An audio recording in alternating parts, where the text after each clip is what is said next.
Dungeons and Dragons is broken, and Mordenkainen's Monsters of the Multiverse shows us how. Now, it's no secret that the challenge rating system in D&D is a hot mess, to put it nicely. Creatures that should pose little threat end up being way deadlier than they should be. I'm looking at you, Shadows. Or creatures that should be campaign-defining combats like the Tarask can be really easily cheesed because of the way that they're set up. In fact, I'd be really interested to know what you think the most unbalanced monster is in terms of its listed CR versus how it actually performs. Regardless of what you think of the challenge rating system, it shouldn't be so bad that one of the most common pieces of advice is just to ignore it and go off your gut instinct and learn from experience how to build encounters. This is something that does work. Over time you learn to read stat blocks and interpret them based on your party and not just on the challenge rating. But that is not a system that we should be relying on. The challenge rating system exists, there is a framework, it should be better. But Wizards of the Coast do provide a framework for us to calculate the challenge rating of monsters and to build our own homebrew monsters, so that should fix the problem, right?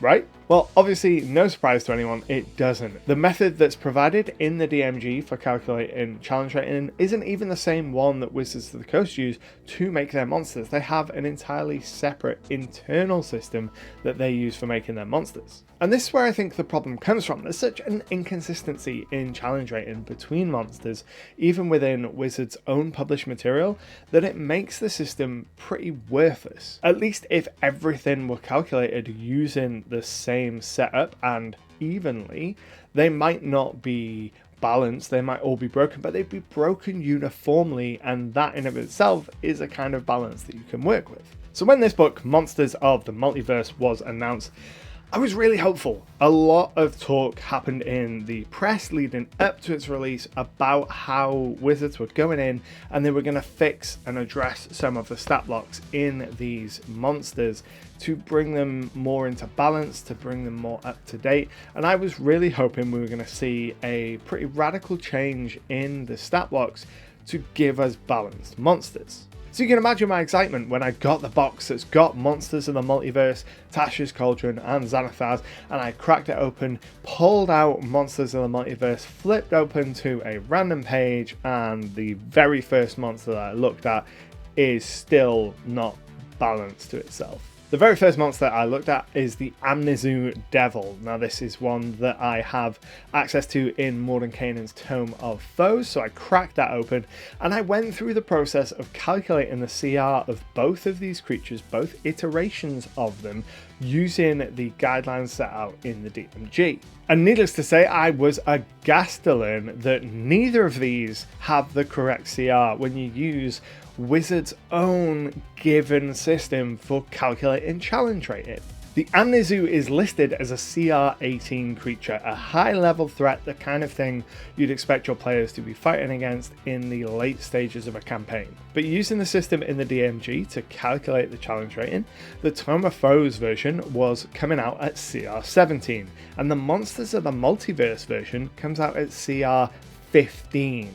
That's 3 full levels lower than it should be. That means that if you throw this creature at a level 18 party, expecting it to be a challenge, they're going to steamroller it because they're multiple levels higher than they really should be to fight this monster. And I think that is where this problem with putting an individual monster against the party really comes from. The action economy makes a big impact, don't get me wrong. When you've got 4 or 5 PCs going and only 1 monster going, of course there's going to be a big difference. But they have legendary actions, reactions and resistances to counterbalance that. But when you've got a creature that is multiple levels underpowered, despite what it says on the page, of course parties are going to steamroller through it. But this could have been an isolated incident. It could just be one monster that's broken and everything else is fine. So I flicked through and picked a random monster. I picked the Skulk. Now in both Tome of Foes and Monsters in the Multiverse, the Skulk is listed as a CR 1/2 creature. But again, when you run those numbers through the process given in the DMG, both times you come out with a CR1 creature, so a little bit more powerful than listed in the book. There is a little bit of variance between the Monsters of the Multiverse and the Tome of Foes version, but they both end up coming out more powerful than they otherwise should do according to their challenge rating. But let's keep going. Flick through to another page, and this time landed with the Deathlock. In both Tome of Foes and Monsters of the Multiverse, the Deathlock is listed as a CR4 creature. But I was astonished to see, when you run the numbers using the system in the DMG, the Deathlock in Tome of Foes is a CR1 creature. That is such a huge difference in power level.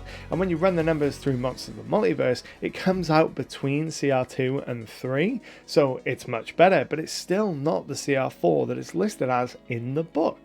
Monsters of the Multiverse was supposed to be the chosen one. It was supposed to restore balance to the challenge rating system, not leave it in ruins. And by far, this is my biggest complaint about 5th edition. The balance for monsters is all over the place. Challenge rating doesn't need to be perfect, and it probably shouldn't. You want some variation, you want monsters that can punch a little bit over their weight, but it should at least be consistent. And like I said before, I think the really big problem here is that the challenge rating calculation that Wizards use isn't the same one as they give to players and Dungeon Masters in the DMG. Because that's a trade secret, none of us are going to know what extra factors Wizards consider when they're applying challenge rating to their monsters in-house.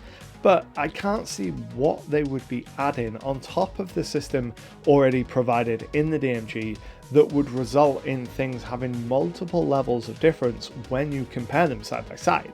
Now, of course, in combat, there's always going to be other factors that affect the difficulty. The terrain, the player's experience, the party composition, a whole bunch of other things are going to impact difficulty rather than just CR. But as a basis for giving Dungeon Masters an indication as to whether or not a monster is appropriate for the level, it's clear even after Monsters of the Multiverse, that is not the case. We are still operating with a broken system. And that's the biggest thing I think that D&D needs to change moving into the next evolution in 2024.